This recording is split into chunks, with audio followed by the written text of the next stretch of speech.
आप सभी के हृदय में विराजमान परमात्मा को मेरी राम राम। काकभूषणी जी ने चिंतामणि की अनेक विशेषताएं पक्षीराज गरुड़ को बताई। अब पक्षीराज गरुड़ का मन उस राम भक्ति रूपी चिंतामणि को पाने के लिए लालायित हो उठा। सभी का हो उठेगा, क्योंकि इस चिंतामणि की विशेषता ही ऐसी है। 3 चीज़ों को प्राप्त करने के लिए सभी का मन लालायित रहता है। एक है कल्पतरु, स्वर्ग में स्थित एक ऐसा वृक्ष जिसके नीचे बैठकर जो मांगो वह मिलता है। दूसरी है कामधेनु गाय, जिसके पास हो उसके पास निर्धनता फटक भी नहीं सकती, सभी इच्छाओं को पूरा करने वाले। और ये जो तीसरा रत्न है राम भक्ति रूपी चिंतामणि, यह चिंतामणि जिसे प्राप्त हो जाए उसके पास तो फिर कल्पतरु और कामधेनु स्वतः ही दौड़ी दौड़ी आते हैं। सब कुछ दौड़ा दौड़ा आता है जिसके पास ये चिंतामणि हो। तो पक्षीराज गरुड़ पूछते हैं काकभूषणी से कि यह मणि प्राप्त कहाँ होती है, मिलती कहाँ है, किस प्रकार से इसे प्राप्त किया जा सकता है। कौतूहल है भीतर, क्योंकि चाहिए, अनमोल है, और इसे पा लेने के बाद फिर कुछ पाना शेष नहीं रहता। तो फिर क्यों ना उसे ही पाया जाए जो मूल है। अब ये कहाँ मिलेगी, कैसे मिलेगी, इस पर काकभूषणी जी प्रकाश डाल रहे हैं। सो मनि जदपि प्रकट जग अहि, राम कृपा बिन नहीं कोई लय। काकभूषणी जी कहते हैं कि पक्षीराज सुनो, सो मणि यद्यपि, यह मणि यद्यपि प्रकट जग अहि, इस संसार में है और प्रकट है, छिपी हुई नहीं है। कल्प वृक्ष अदृश्य है, कामधेनु अदृश्य है, लेकिन ये राम भक्ति रूपी चिंतामणि ये इसी जग में उपलब्ध है और दिखाई देती है, अदृश्य नहीं है। तो ये तो इसको प्राप्त करने की एक बहुत बड़ी आशा जगाने वाली बात है कि यह हमें मिल सकती है। सो मणि यद्यपि प्रकट जग अहि, राम कृपा बिन नहीं कोई लय। किंतु राम की कृपा के बिना इसे प्राप्त नहीं किया जा सकता। है भी, दिखाई भी देती है, मिल भी सकती है, किंतु उसके लिए चाहिए राम की कृपा। उनकी कृपा प्राप्त हो जाए तो यह मणि तत्काल प्राप्त हो सकती है। तब उनकी कृपा किस प्रकार से प्राप्त हो, मूल प्रश्न तो यही आ गया। फिर सुगम उपाय पाइबे केरे, कहते हैं घबराने की आवश्यकता नहीं है। काकभूषणी जी कह रहे हैं कि यदि भय समा गया हो, आशंका आ गई हो कि अब राम की कृपा कैसे प्राप्त करें, तो कहते हैं कि सुगम उपाय, इसको पाने के उपाय बहुत सुगम है, बहुत सरल है। ये राम भक्ति रूपी चिंतामणि कोई कठिनाई से नहीं मिलती कि बहुत मेहनत मशक्कत करनी पड़ेगी।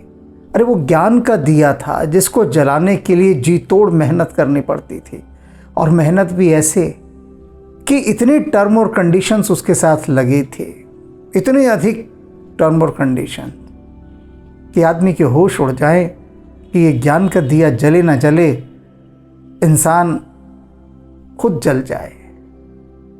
ऐसी ऐसी शर्तें लगी हुई थीं। तो ये ज्ञान का दिया था वो जलाना बहुत दुश्वार है, बड़ी टेढ़ी खीर है। लेकिन ये राम भक्ति रूपी चिंतामणि बहुत आसान है। इसको प्राप्त करने का तरीका, इसकी विधियाँ, इसके तरीके सब कुछ सुगम है।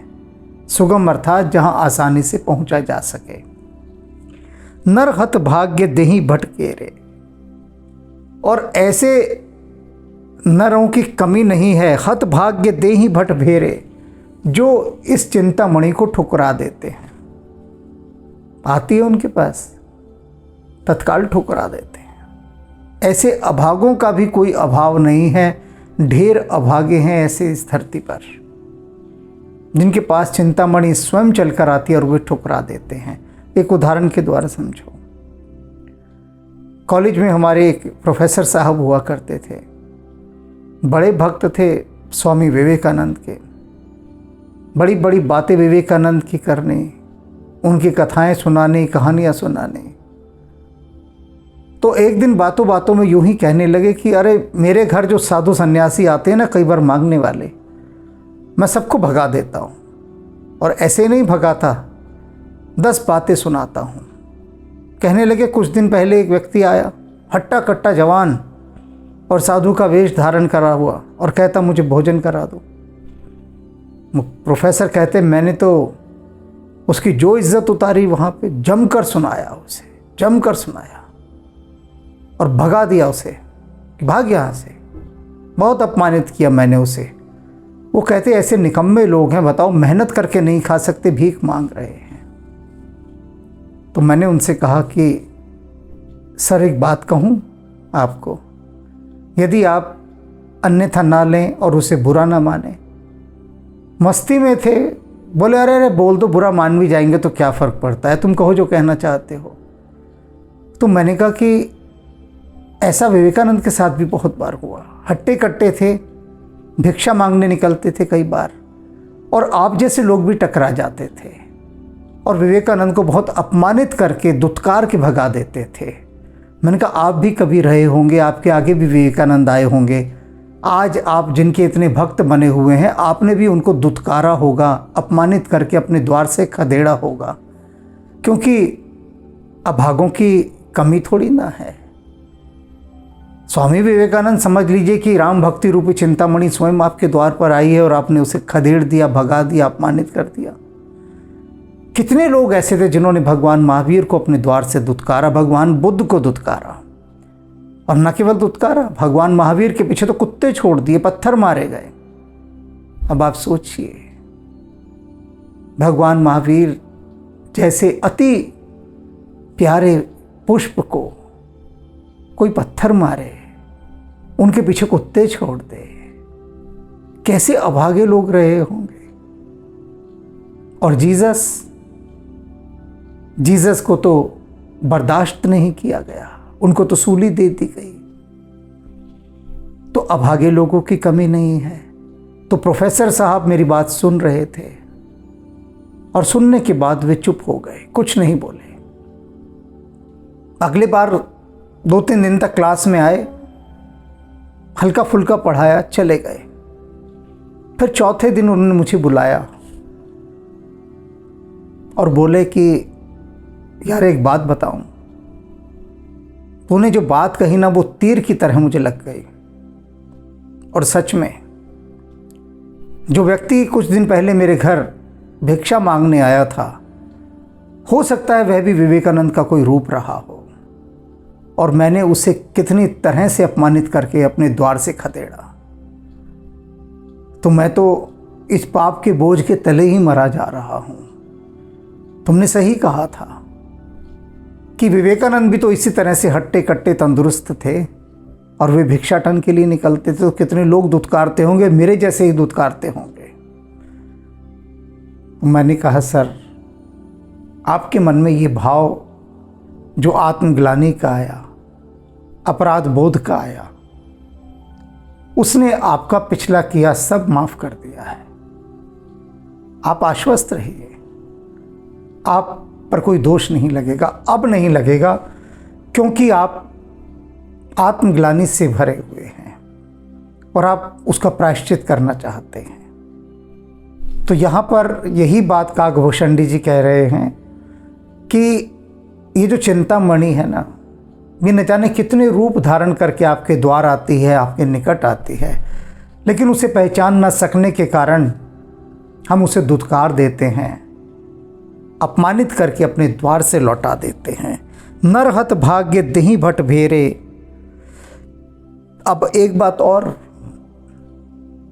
कबीर साहब कहते थे कि मेरे पास देने के लिए क्या है, चिंतामणि है बस। कबीर साहब के पास बहुत सारी चिंतामणि थी, बहुत सारे, ढेर सारे, गठरी भरकर। वे कहते थे राम नाम के पट तरे देबे को कछ नाहीं, कि मेरे गुरु ने तो मेरी झोली ये राम नाम के हीरों से भर दी है। ये जो राम नाम की चिंतामणि है ना, इससे मेरी झोली भर दी है मेरे गुरु ने, और मैं अपनी उसी झोली से ये हीरे बांटता चलता हूँ। और लोग लेते ही नहीं, लोग मुंह फेर लेते हैं, और मेरे पास इस चिंतामणि के अतिरिक्त कुछ देने को है ही नहीं। राम पर्वत वेद पुराना। अब जो बात काकभूषण जी समझा रहे हैं, बड़ी एक ऐसी रहस्यात्मक बात है जिसके लिए बहुत सरल सा उदाहरण लिया उन्होंने। ऊंची बात को समझाने के लिए सरल उदाहरण कहते हैं, जो वेद पुराण जितने भी हैं ना, इनको समझो कि ये पवित्र पर्वत हैं, पहाड़ हैं ये सब। ठीक है भाई, अब आगे क्या है? राम कथा रुचिराकर नाना।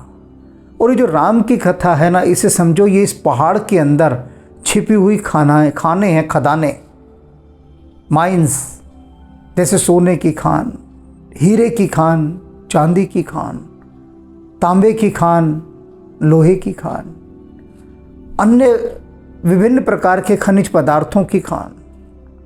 अब राम कथा इतनी अधिक खानों से भरी पड़ी है कि कोयले से लेकर हीरे तक सब कुछ मिलेगा, इतनी खाने हैं यहाँ पर।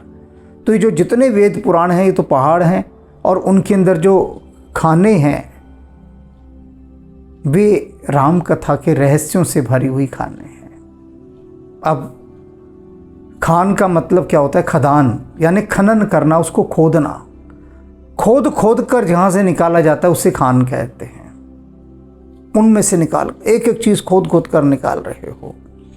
राम कथा रुचिराकर नाना, मर्मी सज्जन सुमति कुदारी। और जो इन खादानों को खोदने वाले विशेषज्ञ हैं, एक्सपर्ट हैं, वे एक्सपर्ट क्या करते हैं? इसको खोदने के लिए किसका इस्तेमाल करते हैं? सुमति की कुदाल। किससे खोदते हैं इसे? सुमति की कुदाल से। अब यहां पर सुमति बात कही गई है, ध्यान रखना। कुमति भी होती है, बुरी मति, और यहां सुमति।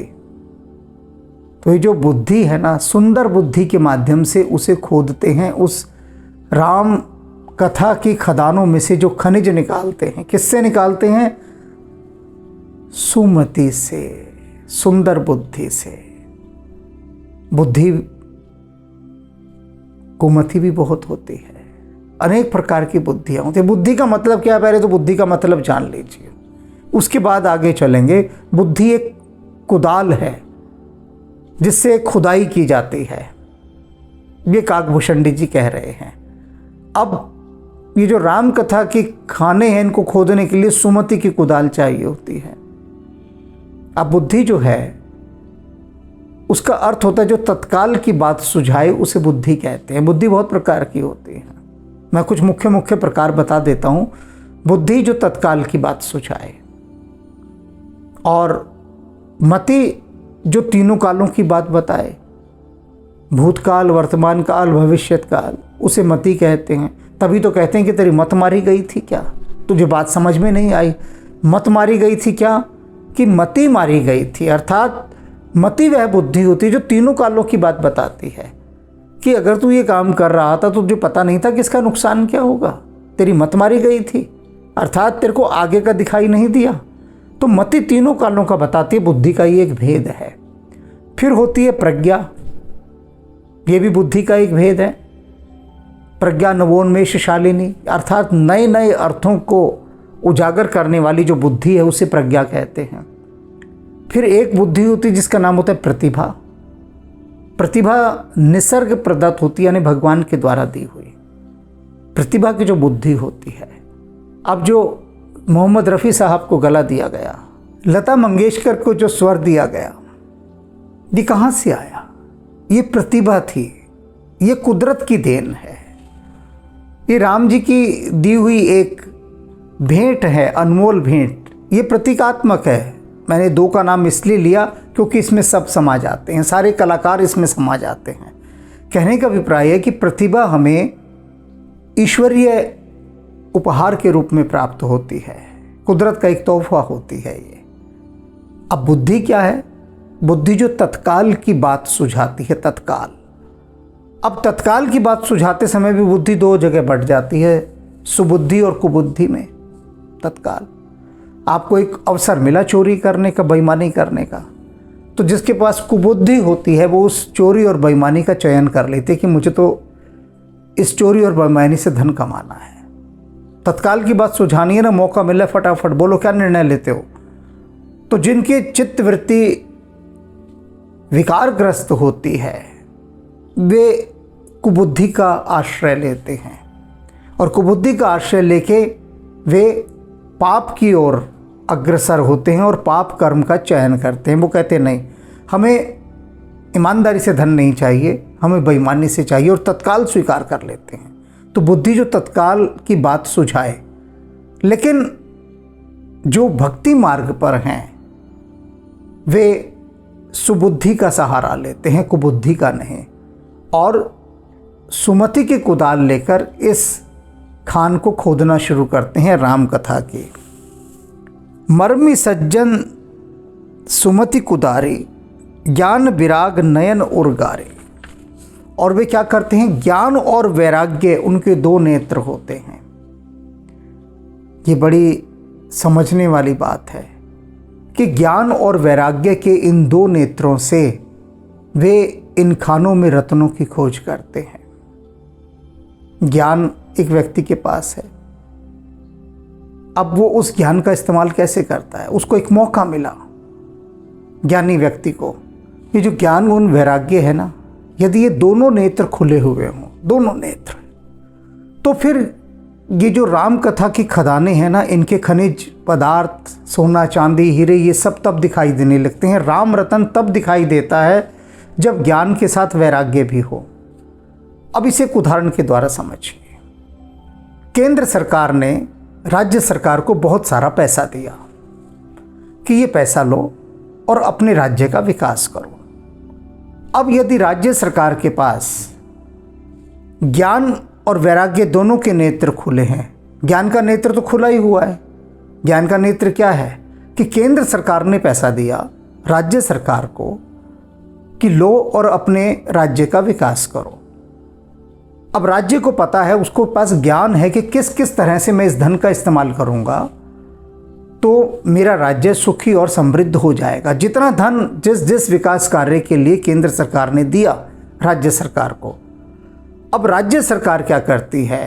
राज्य सरकार कौन हुई? यानी उसमें काम करने वाले अधिकारी, अफसर।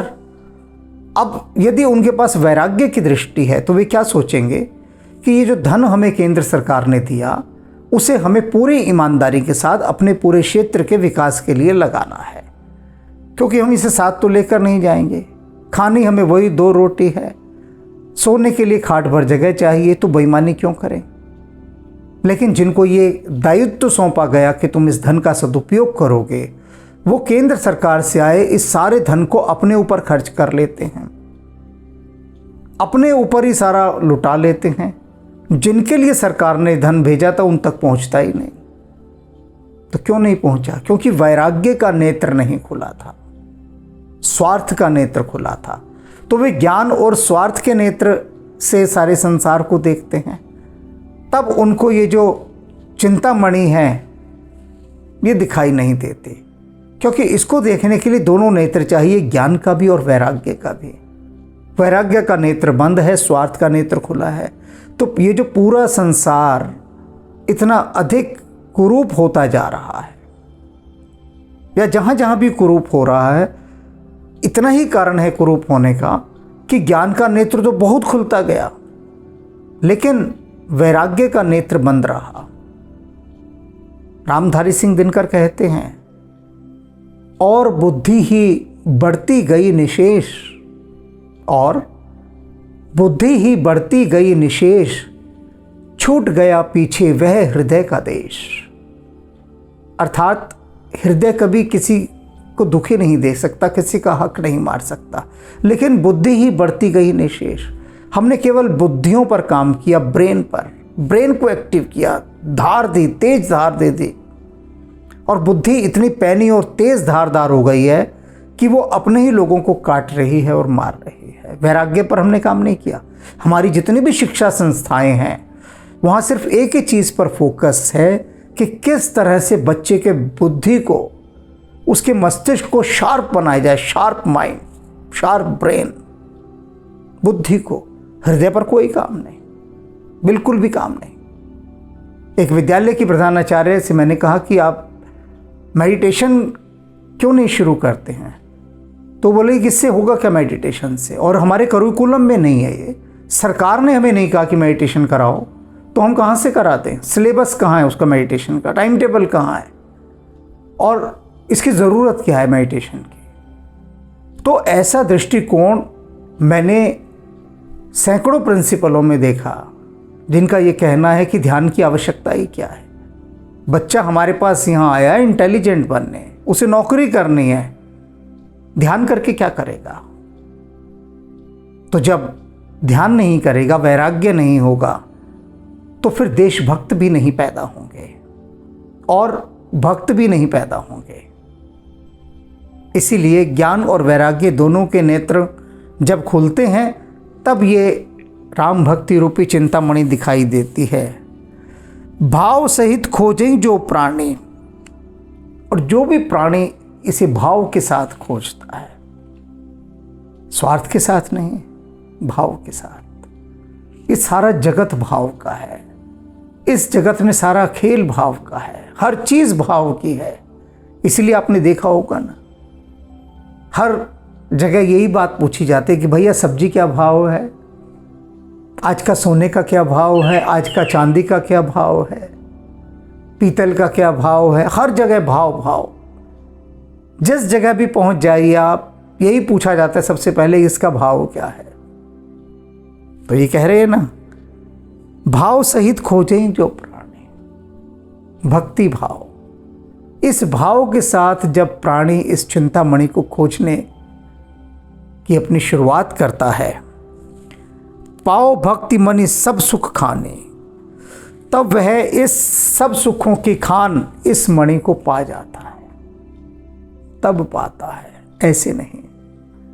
तो खोजने के लिए भाव चाहिए, ज्ञान चाहिए, वैराग्य चाहिए। ज्ञान सबके पास है, ऐसा मत समझिए ज्ञान के लिए कोई बहुत बड़ी पढ़ाई लिखाई करनी है ना। ज्ञान तो भीतर सभी के है। अब वैराग्य को खोलना पड़ता है, वैराग्य के नेत्र को, और भाव को जन्माना पड़ता है। और जब ये भाव, वैराग्य और ज्ञान, ये तीनों चीज़ें जब मिल जाती हैं, तब ये चिंतामणि दिखाई देने लगती है स्वतः ही, और व्यक्ति इसे पा जाता है और सब प्रकार के सुखों की खान उसे प्राप्त हो जाती है। तो क्यों ना अपने वैराग्य के नेत्र को खोलकर थोड़ा देखा जाए। स्वार्थ का नेत्र तो खुला ही हुआ है। भगवान कृष्ण भी अर्जुन को बारंबार यही समझा रहे हैं कि अर्जुन, अभ्यास और वैराग्य, ये दो चीज अनिवार्य हैं, अनिवार्य है। अभ्यास स्वयं को साधने के लिए और वैराग्य लोभ से निवृत्ति के लिए। वैराग्य होगा आपके भीतर तो आप आवश्यकता से अधिक संग्रह कभी करेंगे ही नहीं, कभी नहीं करेंगे, किसी का हक नहीं मारेंगे। वैराग्य का इतना ही अर्थ होता है कि किसी का हक ना मारना, बस इतनी भर बात आ जाए। और फिर ये जो चिंतामणि है ये आप पा जाएंगे, क्योंकि पाई है, मीराबाई ने पाई है, कबीर साहब के पास तो गठरी की गठरी भरी पड़ी है, स्वामी विवेकानंद ने पाई है। पाने वालों की कमी थोड़ी ना है, बहुत लंबी फहरिस्त है पाने वालों की। हम किस किस के नाम गिनाएं, और नाम गिनाने की आवश्यकता ही नहीं, बस अपना नाम और जोड़ लेना है इस सूची में, ऐसा प्रयास करना है और वो होगा, अवश्य होगा। बस अपने भाव को गहराना है, भाव जगत को समृद्ध करना है। राम राम।